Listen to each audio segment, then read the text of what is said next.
Alors, c'est un anti-balle et anti-coupe-coupe. C'est moi-même qui le fais et c'est moi-même qui l'essaye.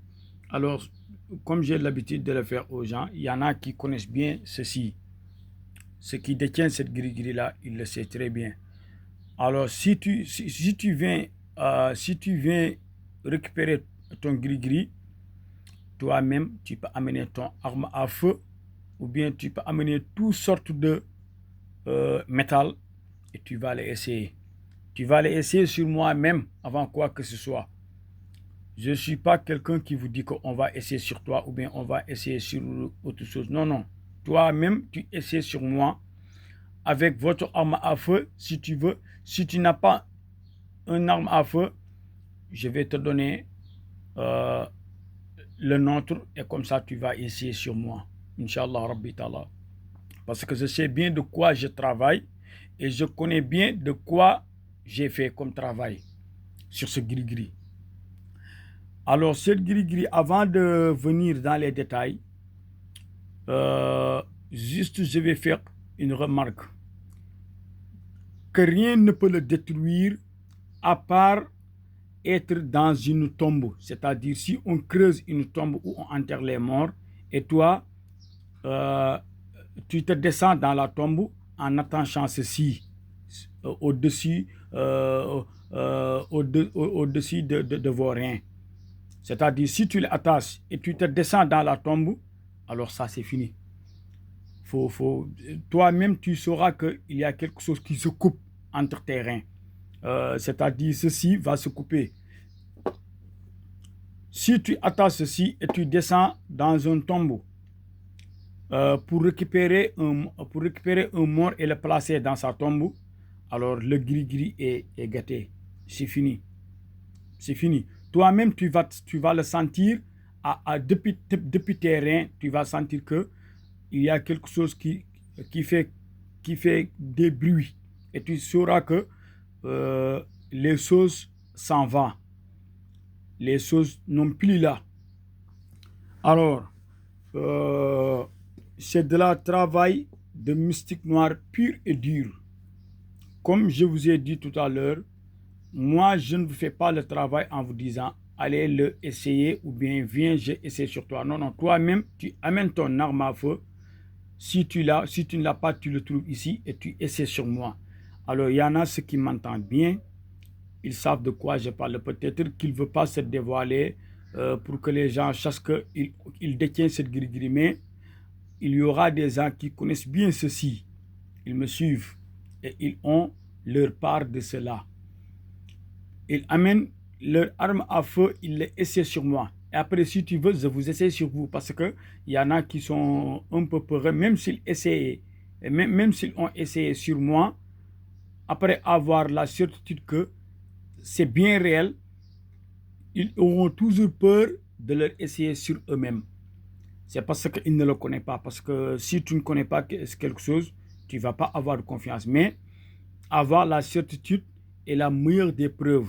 Comme ce que le Coran a dit. Même le Coran a dit que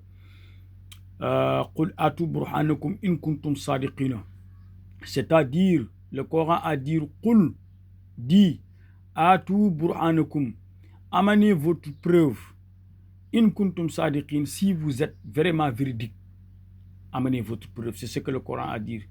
Et c'est la seule chose que je peux faire, hein, montrer la preuve. Parce que la preuve ne peut rien être que de vous dire amenez votre arme à feu ou bien tu te trouves une arme à feu une fois chez moi et j'attache le gris-gris et tu les essaies sur moi.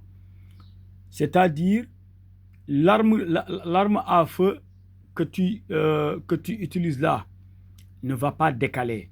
C'est-à-dire tu appuies, tu dégaines ton arme, tu appuies, mais ça ne va pas sortir, le balle ne va pas sortir.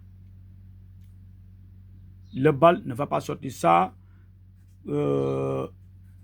c'est la preuve à l'appui. C'est pour cela que je vous dis, déplace-toi et tu viens et tu vas voir même avec tes propres yeux. Tu essaies sur moi. Si tu veux aussi, j'essaie sur toi.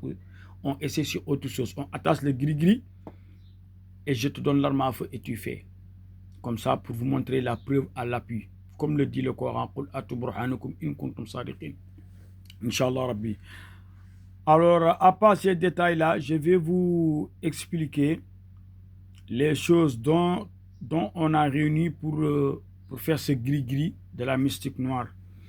Pour commencer, il te faut ce tissu-là. Ce tissu-là, je vais pas dire beaucoup de choses sur ce tissu, mais en tout cas, c'est un tissu. C'est moi-même qui l'a préparé avec l'aigu. Le aigu que les cordonniers utilisent pour fabriquer les chaussures, pour fabriquer certaines choses. C'est cet aigu-là qu'on utilise pour préparer ce tissu. Et après avoir préparé ce tissu, il te faut encore ça que vous voyez, c'est la peau d'un animal qu'on appelle le till. Cet animal-là, je ne peux pas connaître son nom en français, mais il y en a qui disent que c'est l'hyène. Mais en tout cas, till et l'hyène, il y a une différence. Oui. Il y en a qui disent que c'est l'animal qui se trouve dans la forêt qu'on appelle l'hyène. Non, non, non, ce n'est pas l'hyène. L'hyène et till ont des différences. Oui, ont des différences. L'animal qu'on appelle l'hyène et le till, dont je n'ai pas connu son nom en français, ont des différences. Je connais bien de quoi je parle parce que moi, je connais bien la forêt et je connais ces genres d'animaux. Je les connais très bien.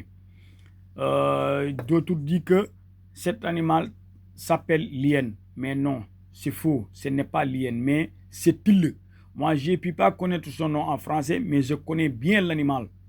Je le connais bien. On le dit till dans notre langue. Je le connais très bien. C'est différent de l'hyène. Cet animal-là, même dans la forêt, si tu prêtes à le chercher,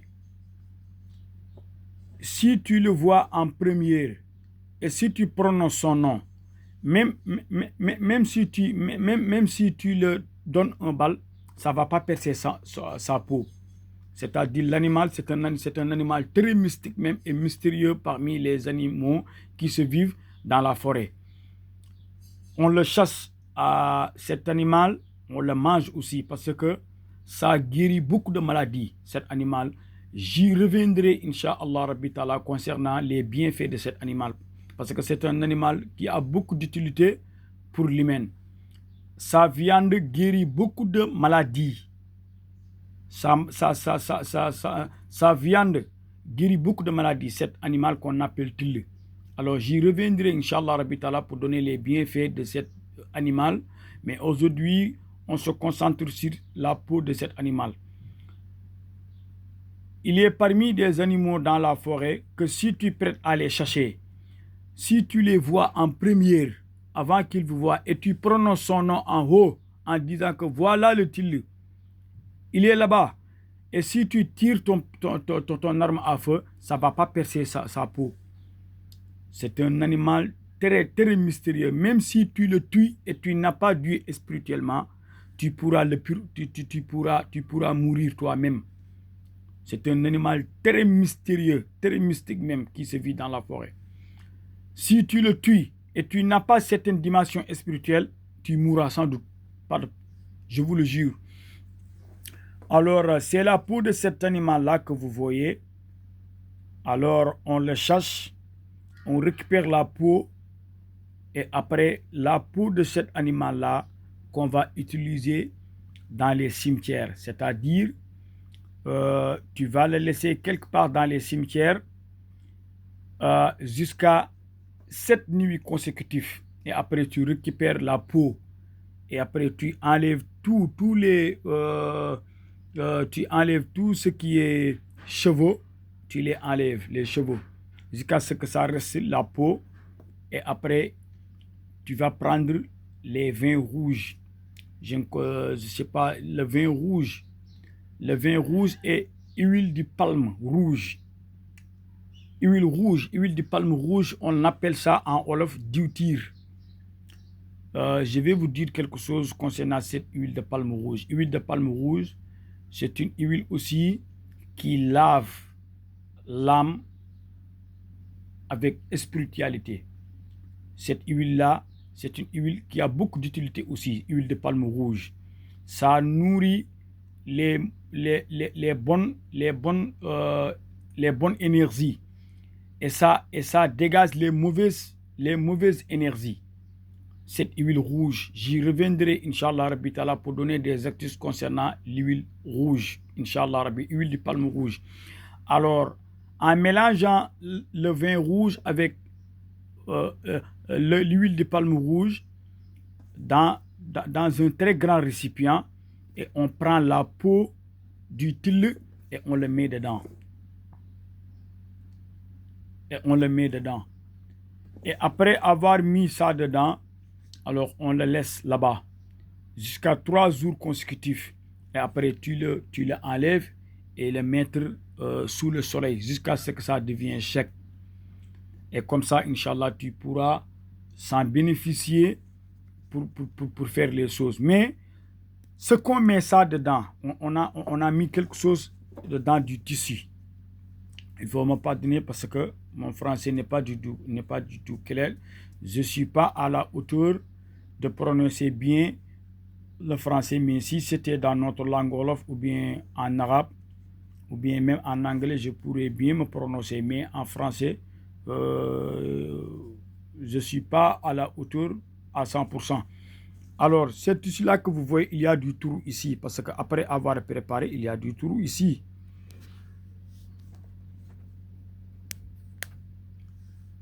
Il y a du trou ici. Vous voyez, c'est ce trou-là que j'ai utilisé pour mettre ce qu'on doit mettre ici. Je ne vais pas le prononcer, mais c'est des choses que j'ai cherchées dans la forêt.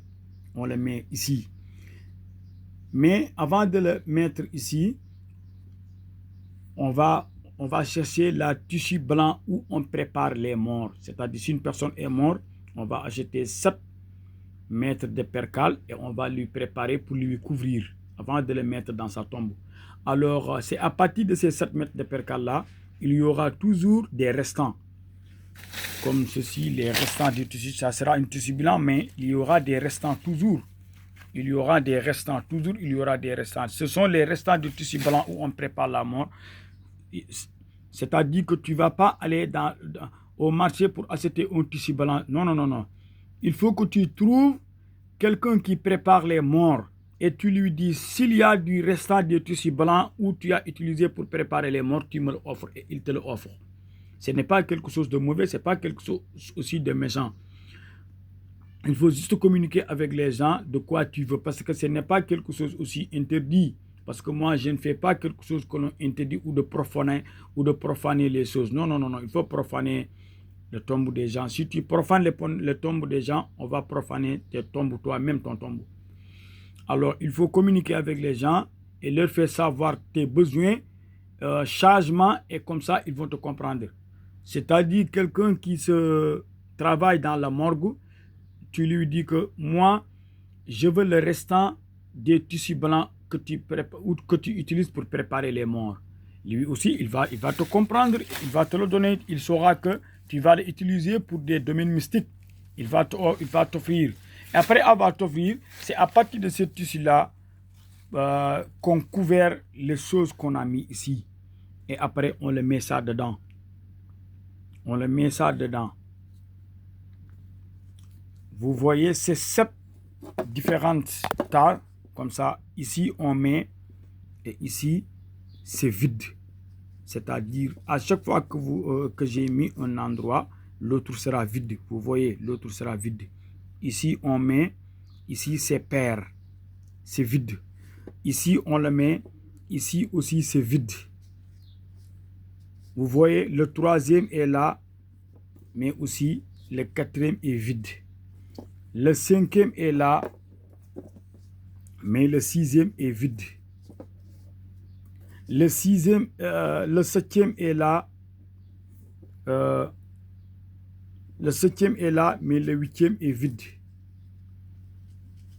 Le 9e est là, mais le 10e est vide. Le 11e est rempli. Voilà, c'est ça. Donc, ça sera 7. 1, 2, 3, 4, 5, 6 et 7.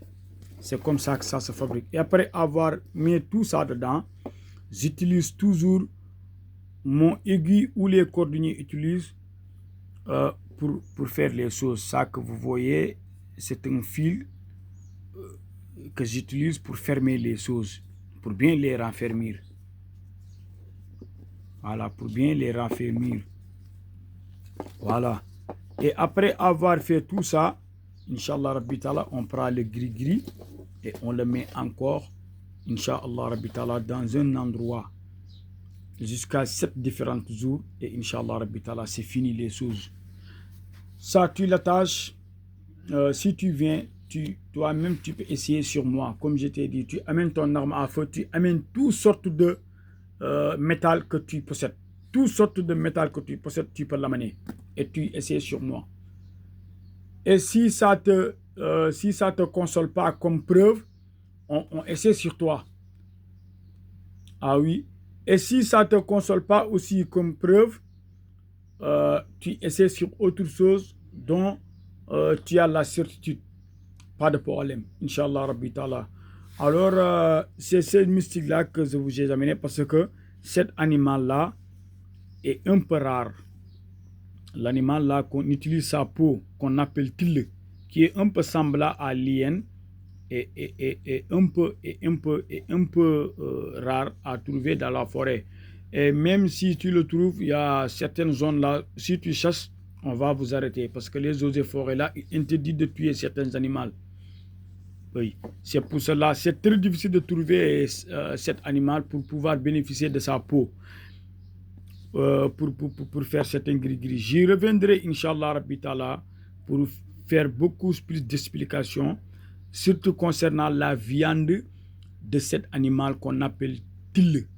Sa viande, si tu la manges, ça guérit beaucoup de maladies sur toi. Ça guérit les maladies qu'on appelle l'asthme. Ah oui, ça guérit aussi la maladie qu'on appelle la tuberculose pulmonaire. Ça le guérit. Il y a d'autres sortes de tuberculose que cette viande guérit. Donc beaucoup de personnes souffrent de cette maladie, mais la viande de cet animal-là guérit cette tuberculose, la tuberculose des os. Moi, j'ai une fois soigné une personne qui avait de la tuberculose des os, c'est-à-dire on lui a diagnostiqué en lui disant que la tuberculose a atteint tes os. Wallahi, jusqu'à même, on voulait couper une partie de sa jambe.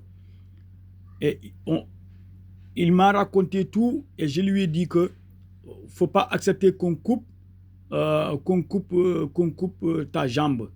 Il faut juste suivre de ce que j'ai vu. Alors, j'ai fait le tout pour avoir la viande de cet animal tillu et je l'ai composé avec certaines écritures coraniques et certains secrets et aussi certaines différentes racines d'arbres et feuilles et je lui ai dit de préparer avec la viande. Il a préparé, il a pu suivre son traitement jusqu'à ce qu'il guérit. Wallahi l'azim. Cette viande-là a beaucoup de bienfaits, sur la vie d'être humain. Inch'Allah, je reviendrai, Inch'Allah, Rabbi Ta'ala, pour mieux expliquer. Ça guérit la tuberculose pulmonaire et ça guérit aussi la tuberculose des os. Parce que la tuberculose peut toucher les os d'un être humain. Je vous le jure. Ça guérit même l'autre maladie là. Alors, voilà, j'en peux connaître. Ce sont les maladies du auto-humaine, les maladies auto-immunes qu'on dit. Hein. Ce sont les maladies qui attaquent le système immunitaire. Cette viande-là le guérit. Cette viande, ça guérit les maladies qui attaquent le système immunitaire, c'est-à-dire les auto-immunes. Je ne sais pas, c'est comme ça qu'on dit ou pas. Mais c'est une animal qui cache beaucoup de secrets mystérieux. Inch'Allah Rabbi Ta'ala, j'y viendrai, Inch'Allah Rabbi Ta'ala, pour faire des révélations concernant, Inch'Allah Rabbi Ta'ala, cet animal, Bismillah tabarak wa ta'ala. Même le caca de cet animal, si tu l'as et tu le exposes dans le soleil, jusqu'à ce que ça devienne sec, et tu le composes avec le caca de l'animal l'autre animal qui vit dans le désert, le chameau, l'animal du chameau. Les caca du chameau, tu les mélanges avec les caca de tille. Alors, et après, tu cherches du feu. Le charbon de bois bien préparé jusqu'à ce que ça devienne du feu et tu déposes ça dedans, ça va dégager du fumier. Ça détruit le mauvais œil, mauvaise langue, ça détruit aussi la sorcellerie. Et ça chasse aussi les mauvais esprits et les mauvaises énergies. Et ça attire aussi les énergies positives. Alors, je ne veux pas développer beaucoup, mais j'arrête là. Inch'Allah Rabbi Ta'ala. J'y reviendrai, Inch'Allah Rabbi Ta'ala. Bismillah Ta'ala. Wassalamu alaikum wa rahmatullahi wa barakatuh.